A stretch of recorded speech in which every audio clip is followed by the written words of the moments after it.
ఇప్పటికే అధునాతన హంగులకు కేరాఫ్గా మారుతోన్న అమరావతి క్రీడల్లో సైతం తాను మేటి కాగలనని చెబుతోంది. రాజధాని ఉభయ జిల్లాల్లో అతి త్వరలో 4 అంతర్జాతీయ క్రికెట్ స్టేడియాలు అందుబాటులోకి రానున్నాయి.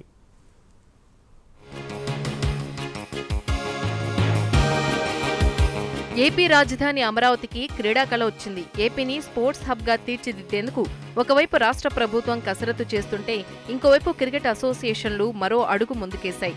గుంటూరు, కృష్ణా జిల్లాల్లో జెట్ స్పీడ్తో క్రికెట్ స్టేడియాల నిర్మాణాలు జరుగుతున్నాయి.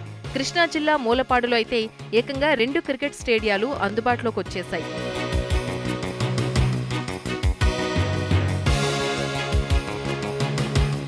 అత్యున్నత ప్రమాణాలతో అంతర్జాతీయ మ్యాచ్ల నిర్వహణకు అనుగుణంగా ఈ స్టేడియాలను తీర్చిదిద్దారు.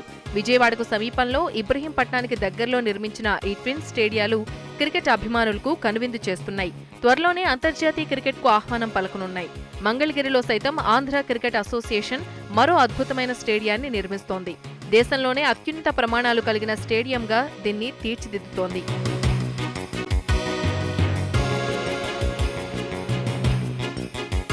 ఇవన్నీ ఒక ఎత్తైతే విజయవాడలో మరో ఇంటర్నేషనల్ స్టేడియం నిర్మాణానికి ఏపీ సర్కార్ కసరత్తు చేస్తోంది.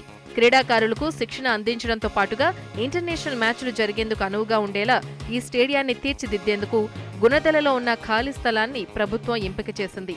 ఇప్పటికే నగరంలో ఇందిరాగాంధీ మున్సిపల్ స్టేడియం అందుబాటులో ఉన్నప్పటికీ అది అంతర్జాతీయ మ్యాచ్లు నిర్వహించేందుకు అనువుగా లేకపోవడంతో అంతర్జాతీయ స్థాయికి తగ్గట్లు రాజధాని ప్రాంతంలో మొత్తం 4 స్టేడియాలు అందుబాటులోకి రానున్నాయి. దీంతో మరికొద్ది రోజుల్లోనే ఇంటర్నేషనల్ క్రికెట్కు అమరావతి కేరాఫ్గా మారుతుంది అంటంలో అతిశయోక్తి లేదు. ఇవి బులెటిన్ విశేషాలు. Next start